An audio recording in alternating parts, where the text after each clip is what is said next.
Welcome to the Michigan Golfer Show. Join us each week as we explore the people, the places, and the events that shape our great game. Hi, Doug Joy here with the Michigan Golfer, and we're here with Steve Smyers at a venue that he designed about 25 years ago here in Tampa, Florida, called the Old Memorial Golf Club. This is one of an architect's dream right now. We developed this golf course for the Outback Steakhouse people who are the local business leaders. And they wanted to build a golf course for the avid golfer. It is a walking-only golf course. And we opened it November 1, 1997. And then last year we got a mulligan. We got to come in and redo the whole golf course.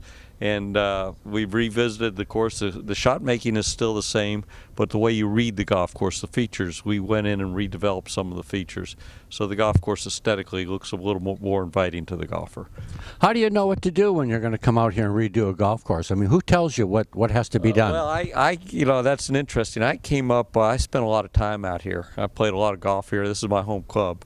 And I just always said, what a dream. What if we just did this? What if we did that? So I sat down with ownership and went through all my ideas. And they either gave it thumbs up or thumbs down, and most of it they gave a thumbs up to. So I was very fortunate. Yeah. What was your design philosophy with this course? You have something in mind that you wanted to give to the golfer? Well, this is a very interesting story. Back when the owners had this concept, they wanted to build a golf course, but they didn't have a piece of property. So I had just done Southern Dunes over in Haines City, which was on it was on a citrus, a burnout orange grove. It had sandy soil. And I've always said to build a great golf course, you need sand and you need wind. And Florida is kind of a benign landscape as far as topography goes. So we had, I actually went out and I discovered this site. A friend of mine kind of found it, presented it to me. Then I presented it to the ownership, and it was a burnout orange grove. And you can see this time of year we've got a nice breeze during the golfing season. So I said we got the perfect formula of sand and wind. And what we wanted to do, we wanted to build a golf course that the ground was a very integral part of the game of golf. Because so many golf courses in Florida are total aerial golf courses, and around the Americas are total aerial style golf course. We wanted to make this where using the ground was a very integral part of the game of golf. So that's where we started off with the design philosophy.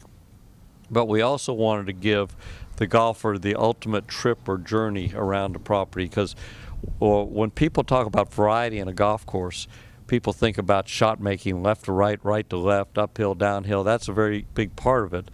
But the journey where you take people around the property from what we call landscape room to landscape room is what makes things so identifiable to people. So here at Old Memorial, we took each golf hole, because wind is such an integral part here. Each golf hole changes direction on the compass from the previous golf hole. Each shot changes direction on the compass from the previous golf shot. And the journey we take you through on this golf course, we go from an open area to a wooded area to what I call the lake area, back to the open area to a wetland area, back to an open area, into a forest. So you're always changing your landscape rooms, and when you go to a different landscape room, the wooded area is very identifiably different than the lake area. The open area is identifiably different to the wetland area. So you're always encountering a different landscape theme. So not only did we do it here, we try to do that everywhere we go. We come here to make the changes. What are you looking at for changes? I mean, how do you know what to change? You built it right the first time, and right. Now you're back making these changes. How do you know what you need to do? It's always been a very, very strong shot-making golf course. And so that, the shot-making we wanted to keep intact. But I refer to it as when a writer writes something, and they'll go through it the first time, and then they'll go back and edit it and say, okay, maybe I can reword that writing where it says the same thing, but it's a little easier to read. So what we did, we looked at the features that we developed, and we said, if we just take this and we kink it a little bit here, we raise it a foot here, we lower it a foot here, it was all detail work. And by making those changes, those subtle changes, combined with a strong landscaping component, because we came in and put additional plant material, native plant material, and some trees in, that allows the golfer to read the property a little bit better, read the golf hole, read the shot a little bit better. Makes it more of a stimulating experience. You have a little bit of history of golf in your own background as a player. Tell us a little bit about that. Well, I love the game of golf. I started off, I went to the University of Florida, played on the golf team there, was a member of the 1973 NCAA championship team. And it's more of a passion that I've competed throughout the years, and kind of one of my claim to fame is I've played in 6 decades of USGA competition. It kind of dates me.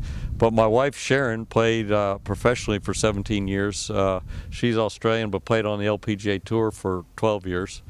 And then my son Scott was first team All-American in college. So our family just is passionate about the game of golf.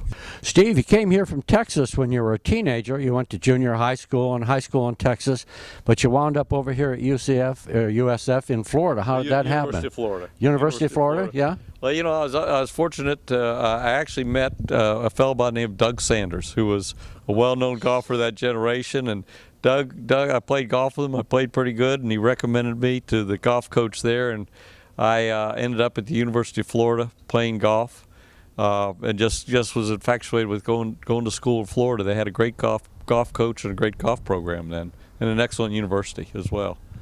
So you have a degree in business, and you're an architect. How does that come together? You know, back in those days, golf architecture really wasn't really popular. Nobody really knew who the architects were. I was introduced by an architect in college. He hired me, and I just was enamored with the business. So I'm more or less self-taught with this business. I did take some engineering courses and whatnot, but architecture itself, I pretty much studied and taught myself. Read all the history books, traveled around the world, studying all the great golf courses, and basically interacting with all the modern day architects. And still do today. So I guess I never really had a mentor, but I would say that every architect in the business has been my mentor. Steve, what's your next project after this one? Well, we're actually building one right now in Dallas, Texas. It's a place called Merido, and it is a very, very, very exciting project. It's a beautiful landscape setting. We've got a big 40 acres of water right in the middle of the site. It's a very gentle rolling site. We've got some beautiful oak trees on it. Our client is very, very, very avid golfer, and his goal to build a very, very special golf facility there. And it is going to be a private players club. It's a private club, and it's going to be geared toward the better players. And we're actually under construction there. The goal is to have it finished, grassed out by late summer this year. Have a soft opening, say late fall of next year, with a big opening in the spring of 2017.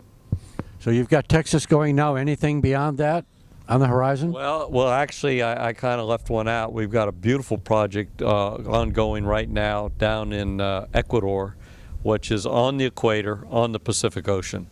So as we speak about El Nino, we're trying to get that grass right now, and that's where El Nino starts. And right on our 16th, 17th, and 18th holes, we're right directly on the Pacific Ocean, and we're trying to grass it, and it's raining every day down there right now. Yeah. Great. Thanks, Steve. What a great pleasure. Okay, thank you. Thank you. Yes.